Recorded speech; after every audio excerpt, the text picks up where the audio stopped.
প্রতি বছরের শেষে ক্লাস পার্টি হয়ে থাকে। ক্লাস পার্টির জন্য ড্রেস গুছিয়ে রেখেছে দুই বোন, একই সাথে যাবে বলে। তো রেডি হয়ে গিয়েছে, সকালবেলা দেখুন ক্লাস পার্টিতে চলে গিয়েছে।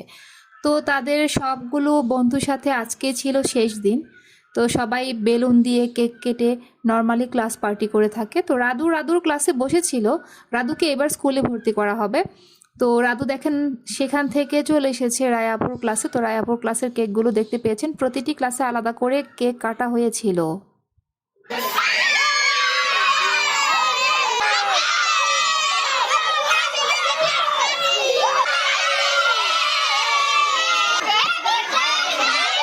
বাচ্চাদেরকে হাসি খুশি দেখতে সবারই খুব ভালো লাগে। খুব ভালো লেগেছিল লাস্টের দিন স্কুলে। তো নেক্সট হচ্ছে রায়ার পরীক্ষা। সবাই অবশ্যই দোয়া করবেন রায়া যেন পরীক্ষায় ভালো একটা ফলাফল করতে পারে, আপনাদের সামনে রেগুলার ওদের ডেইলি ব্লগগুলো নিয়ে হাজির হয়ে যেতে পারে। তো আজ এই পর্যন্ত বন্ধুরা, দেখুন এখনো পর্যন্ত ক্লাস পার্টিতে কি ধরনের মজা চলছে।